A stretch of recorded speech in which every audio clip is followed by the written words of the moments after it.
right then. What is today? Tuesday? Taco Tuesday. Yeah. Haven't had tacos in a while. I miss my Taco Bell. Anyway, the route today, I got 5 calls, but the first one is going down to Central to re-diagnose a DTR situation. Yep. So he must be slipping up. But the big news from work, well anyway, the rest of my calls are gradually working my way back up here. So that's a good thing. But the big news at work is they fired Billy yesterday. She's destroyed. She's been with the company 9 years and doesn't know why, of course.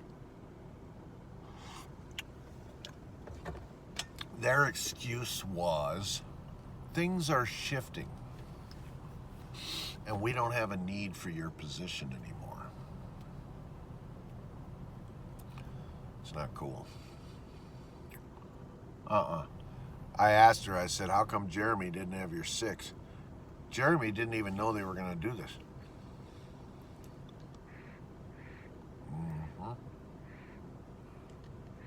He was blindsided too. He's pissed. Yep. So whenever something like this happens, where they 86 a perfectly good employee who's been faithful, dedicated, loyal, has put 100% of their energy into the endeavor. Whenever a company does this, there's collateral damage. So I'm pretty sure, I haven't talked to Jeremy yet, but I'm pretty sure his attitude about working for this place has gone right down the shitter. And I'm sure some of us, we don't feel so warm and fuzzy about the place we work for that puts on grand productions by the trifecta. The slogan of the company was where people love to shop and employees love to work, and how they make it nice for us, and we're all going to be ESOP millionaires when we retire. And then they do something like this. Yep. So that affects people's attitudes. People get the attitude like Squatch here, who's been here 15 years. I straight up don't give a shit. It's a sad day in hell when you put in 15 years of your life that you'll never get back for a company. There's a lot of people bitching like this. And then they dispose of you like your tenure doesn't mean shit. Now, in the case of DTR, he's got 30 years. He's not getting fired. I don't think. He's right on the doorstep of retirement age. But, like I said before, he loves what he does, even though he's starting to not be very good at it anymore. He's slipping up a lot. And he has to get away from the battle axe he married. Yeah, so this coming to work is his oasis away from the war zone. So I don't foresee him retiring when he's able to do it. I see him dragging it out a little bit. But Billy, she was a huge help. I mean, like yesterday, for example, I was missing those parts, the compressor for the first job where I had to rebuild that freezer. And I contacted her. She tappity tap tap on her computer. She found out it was sitting down at the central shop.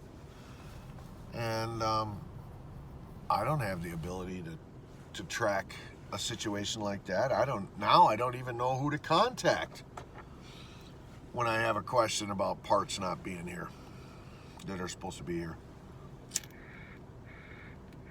Who can I contact to do the research?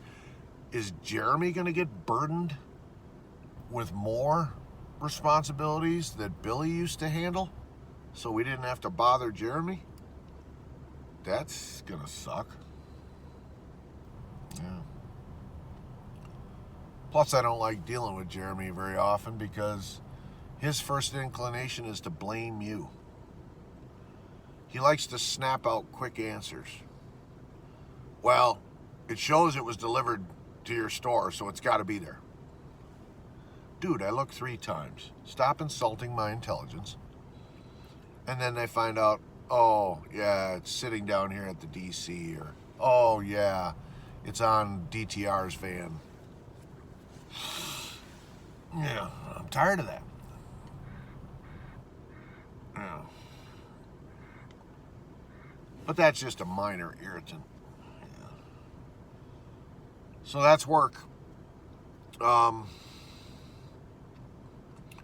Rob was going round and round with Kate last night. What Kate's doing is rehashing the past, rehashing the initial issue, and trying to tell Rob that he was all at fault. He told me last night at one point that he actually assumed all responsibility for the problem. Who does this?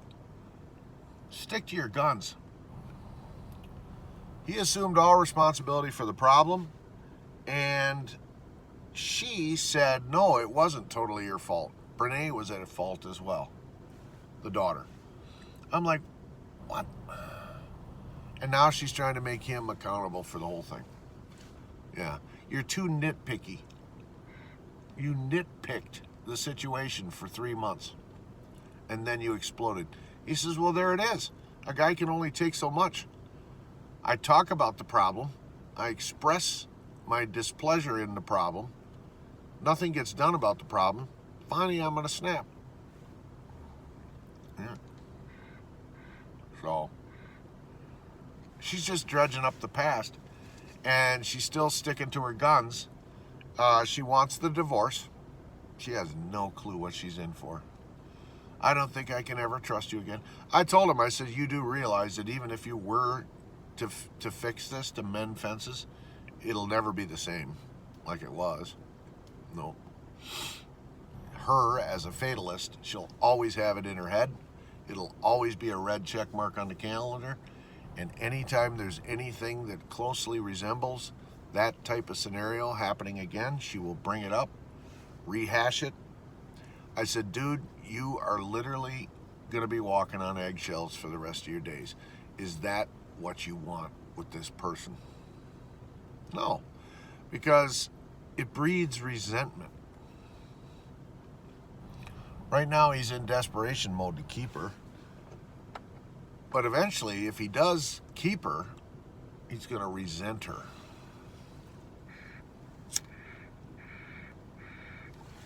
It's awful hard to have fun, have sex, have good conversations with somebody you resent. You're always on guard. You're always on edge.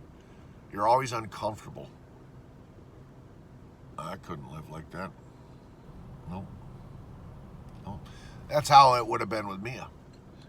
Ever since she did the red checkmark thing on the calendar and used that as a justification to dump me so that she could have her grandson move in a week later and devote all of her attention to him.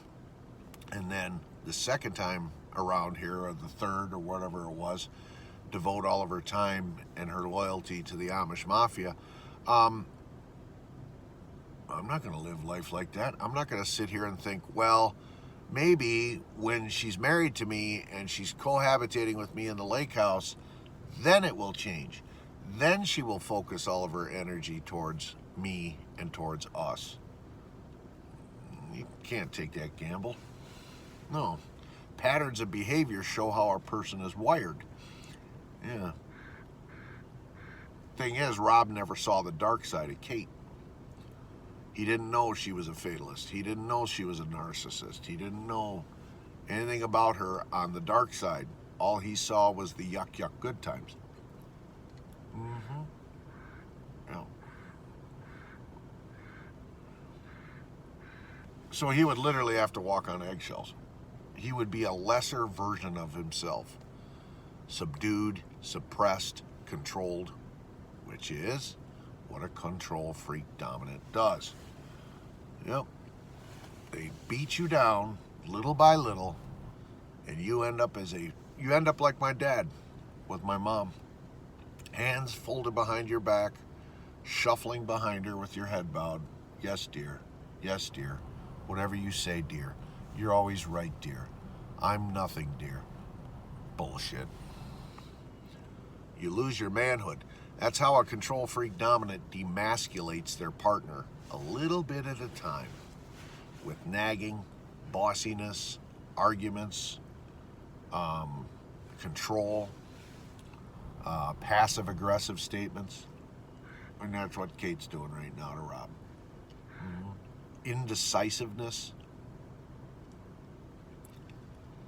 Yeah.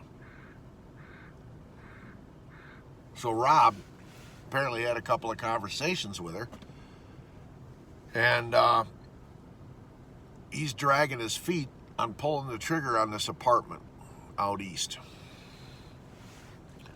So I told him, I said, dude, yeah, I'm not gonna make a decision until the weekend. Here we go again. Yesterday, yeah, I'm pulling the trigger, I'm doing this, and he was filling out the application and the whole 9 yards. I told him, I said, you do realize a lot of landlords in this day and age have multiple rental properties? And if you back out on this lady who has taken the listing off the website, if you back out on this lady at the 11th hour, you shot yourself in the foot, because if a week from now it's all back on again and you go out questing for another apartment again and you find one, and there's a chance it could be owned by the same landlord, and she's gonna say, oh, Rob, oh yeah, I'm not renting to you, you're too flaky, you're too indecisive, you're too wishy-washy, unreliable. Nope. She's got to consider this. Because like he said this morning, well, I didn't make a security deposit, I didn't pay any money on it yet, I can still back out. Meanwhile, here's Kate. Dance for me, puppet. Here's a little bit of hope. Here's a carrot hanging in front of your face. Come get the carrot. Oh, no, no, no. No, take the carrot away. Idiot. What he was telling me last night and this morning got me so pissed. I was reciting off to him shit I would say, and I wouldn't hold back. She would have got a pounding. Yep. Not in a good way. Yep. Because putting myself in his shoes, by now, I would have had enough. Yeah. No, I didn't used to be that way. Back in the day, I was like him. Linguini spine, begging, groveling, trying not to lose the best thing I thought ever happened to me. Yeah, now it's a whole different ballgame. Yep.